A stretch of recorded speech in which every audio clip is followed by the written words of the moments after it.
दोस्तों, उस रात जब हम रात का खाना खाने के बाद सोने जा रहे थे, तभी आंटी जी ने रोनित को अपने पास बुलाकर रोनित के कानों में धीरे से कुछ फुसफुसाया। उसके बाद रोनित मुझे लेकर कमरे में आ गया और कमरे में आते ही रोनित ने कहा, देख यार, अब जो मैं कहने जा रहा हूं वो सुनकर हंसियो मत प्लीज। इस पर मैंने कहा, भला मैं बेमतलब की बातों पर क्यों हंसूंगा, तू बता जो बताना है। फिर कुछ देर तक रोनित अपने होठों को अपने दांतों से काटने के बाद बोला, तू पहली बार आया मेरे गांव में तो शायद तुझे इस बात पर यकीन ना हो, मगर मैं जो कहने जा रहा हूं उसे भूलकर भी मजाक में मत लियो। इस पर मैंने कहा, हाँ भाई, हाँ ठीक है, मैं समझ गया, अब बता भी, खामा सस्पेंस क्रिएट किया जा रहा है। फिर रोनित ने कहा, देख, एक बार जब घर की बत्तियां बंद हो जाएं तो उसके बाद जो भी तू देखेगा तो उस पर तू रिएक्ट नहीं करेगा। जैसे कि अगर मैं तुझे घर में घूमता हुआ या फिर घर के बाहर जाता दिखूं तो मुझे भूलकर भी मत टोकियो, चुपचाप से लेटे रहना और सुबह होने तक का वेट करना। रोनित की बात सुनकर एक पल को तो मेरे रोंगटे ही खड़े हो गए थे, मगर मुझे अच्छे से पता था कि रोनित के दिमाग में कुछ तो खुरापाती चल रहा है। उसकी बातें सुनने के बाद मैंने बिना कोई सवाल किए कहा, बस इतनी सी बात, तू चिंता मत कर, मैं बिल्कुल भी अपनी बिस्तर से नहीं हिलूंगा। इतना बोलकर मैं अपने बिस्तर पर जाकर लेट गया और सोने की एक्टिंग करने लगा। फिर कुछ देर में रोनित गहरी नींद में डूब गया और कुछ ही पल में खर्राटे भरने लगा। मुझे लगा कि अब कुछ नहीं होने वाला, लिहाजन में भी चुपचाप सो गया। फिर कुछ देर बाद कमरे के दरवाजे के खुलने की आवाज से मेरी नींद टूट गई और जब मैंने दरवाजे की तरफ देखा तो पाया कि रोनित कमरे से बाहर जा रहा है और रोनित को कमरे से बाहर जाता देख मैं समझ गया कि ड्रामा शुरू हो गया है। उसके निकलते ही मैं भी चुपके से कमरे से बाहर निकला। कमरे से बाहर निकलते ही फिर मेरी नजर अंकल आंटी पर गई, जो घर का मेन दरवाजा खोलकर बाहर जा रहे थे। तीनों को इतनी रात गए घर के बाहर जाता देख मुझे कुछ समझ में नहीं आया। इससे पहले मैं उन्हें टोकता कि वो वहां से एकदम से चले गए और उनके पीछे पीछे मैं भी। रोनित और उसके मम्मी पापा गांव से बाहर निकलकर बहियार पहुंच गए और फिर खेत में बने पगडंडियों के रास्ते रेलवे ट्रैक की तरफ बढ़ने लगे। फिर मैं भी उनके पीछे पीछे चुपचाप चलता रहा। फिर जब रोनित और उसके मम्मी पापा रेलवे ट्रैक पर जाकर चुपचाप बैठ गए तो मैं उनसे कुछ दूर पीछे ही रुक गया और ये देखने लगा कि अब क्या होने वाला है। फिर कुछ ही देर में रोनित और उसके मम्मी पापा फूट फूट कर रोने लगे। इससे पहले मैं उनके पास जाकर कुछ बोलता कि तभी एक ट्रेन हनहनाती हुई उन्हें रोनती हुई वहां से गुजर गई।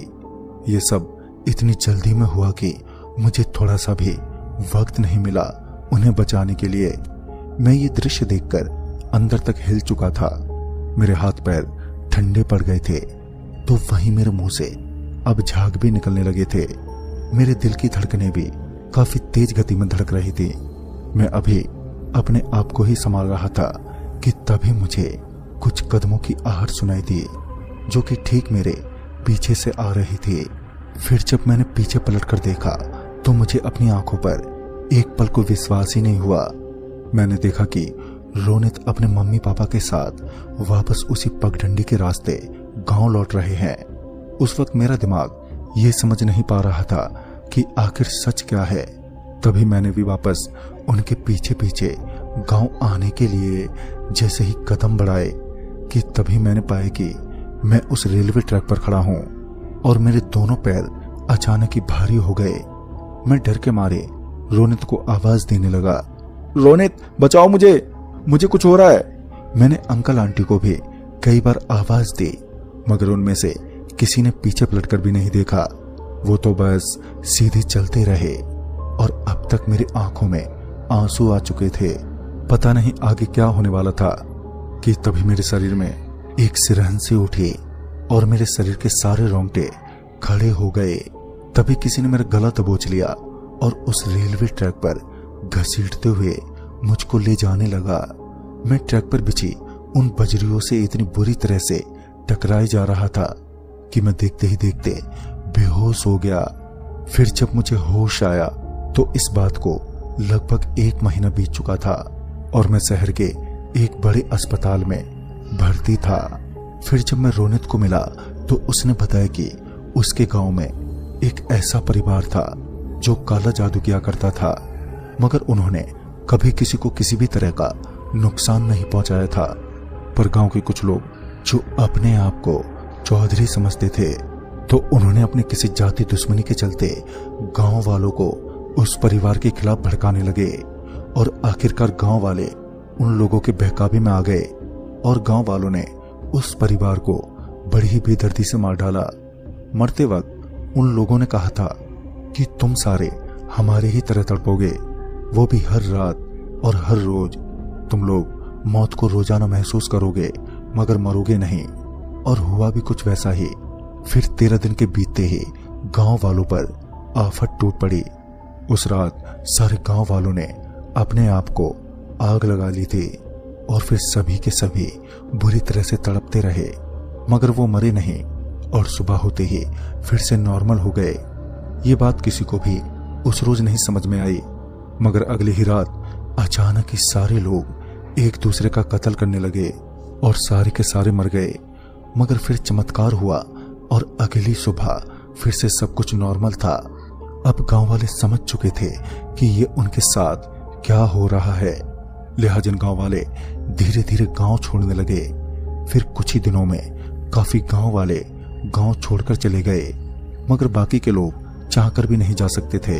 और उन सभी लोगों में से हमारा भी एक परिवार था जो नहीं जा सका। धीरे धीरे हमें आदत सी हो गई। अब ये सब कुछ एक सपना सा लगता है, जो एक सच्चा सपना है। दोस्तों, मैं उस रात उनके खेल के बीच में आ गया था, इसलिए मुझे भी सजा मिली थी जैसे उन गांव वालों को आज तक मिल रही है। तो दोस्तों, इस कहानी में